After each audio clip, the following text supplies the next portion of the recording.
أتعامل معاه إزاي؟ لأن الحقيقة العيشة مع شخص نرجسي فيها صعوبة شديدة جدا جدا، والزوجة ممكن تتعرض لضغط نفسي شديد جدا. فقولي لها تتعامل إزاي في حال كان زوجها نرجسي؟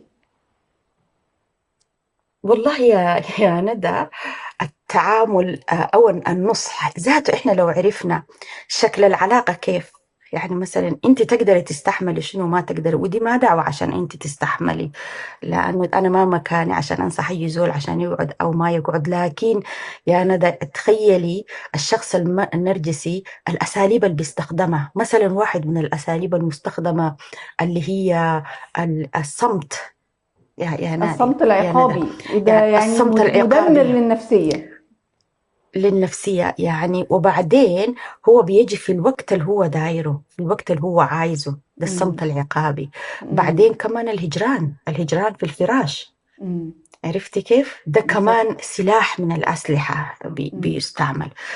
وبعدين الفاينانشال كمان، إنه ممكن التعذيب يكون بما إنه هو، إذا هو بقى البروفايدر، المين الإنسان المسؤول من الأسرة.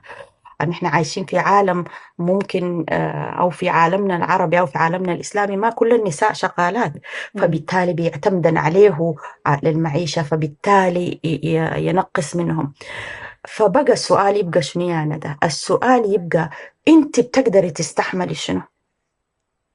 مم. هل انت عندك امل؟ ما ده هو السؤال، هل انت عندك امل؟ هل انت عارفه انه الانسان ده نرجسي؟ مم. وده انت كده لو عرفتي الانسان ده عنده حالة مرضية ولازم بيحتاج للعلاج، مم. شفتي تمشي تاخديه في الليلة. نحن في زمن فيه العلاج يعني مم. المستشارين الأسريين، مم. سواء أونلاين سواء فيس تو فيس، مم. موجودين. لكن بقى السؤال المحك هو، انت ما عارفة وانت مفتكرة انه هو مم. ده سلوكه، وهو زوجي صعب، لا لا لا لا، زوجي انا ما بيخليني، زوجي مم. انا صعب. مم. يخليها تخلي شغلها، لانه بالراحه، هو ما بيقول لها انت خلي شغلك، يقول لها انا حوفر لك وانا حاعمل لك. مسكينه هي شي جوز، زي ما انت قلت في زمن الخطوبه مثلا، في اه. أول الزواج تقوم تخلي شغلها، يبقى هي فقدت كيانها وكينونتها. أنا هسه ما بتكلم عن عن المكان، يعني عن الدين، في إنه عن عمل المرأة ولا لا يا نادي، أنا مم. بتكلم عن وجودي أنا في شكل من أشكال العلاقات، بالظبط، هو بيعوز وأنا هو فيها بيبقى عايز يا ضعيفة. استاذه امونه يجردها من كل شيء، هي ممكن يزيد منها exactly. او يخليها تعتمد أيوة، عليه ماديا، ويخليها دايما هي ماديا محتاجه له هو فقط. له. exactly. وحاجة تانية مهمة جدا جدا دي، يعني بيعزلها من الناس. بالظبط. الناس بالناس والكل برب العالمين، حتى الجنة في سرر متقابلين. مم. لكن هو بيعمل ايه؟ بيعمل يقطع من الناس كلهم. يبقى يا ندى انت دي ان دي اوت، انت بتكوني لوحدك، والوحدة قاتلة. عشان كده في نساء يعني عندهم امراض نفسية كثيرة جدا جدا، والسبب الحاجات دي.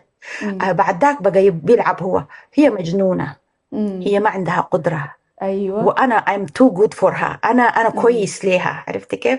انا مستحملة. بالظبط. بالظبط. وما في انسان بيكون عارف. فبالتالي معرفة انك انت حتى الانسان ده هو نرجسي، ده ذاته في حد ذاته يعني انجاز. مم. في نساء كثيرات مساكين ما بيعرفوا. مم. بعدين في حاجة تانية كمان يا ندى، في واحدين منهم يعني بيستعملوا الضرب فعلا غير بيستعملوا ضرب الفاينانشال زي ما مؤذي قلت لك. جدا جدا لدرجة ان هي ممكن ايوه، يعني تموت في ايده زي ما بنقول. يس. في هسه هنا نحن في بلادنا دي بين كل 5 يعني حالات بتاعت زوج نرجسي. الناي المنزلي، نسميه زوج نرجسي، او كمان العنف المنزلي. في مم. مرة بتموت، في واحدة واحدة بتقتل مم. في يد زوجها. مم.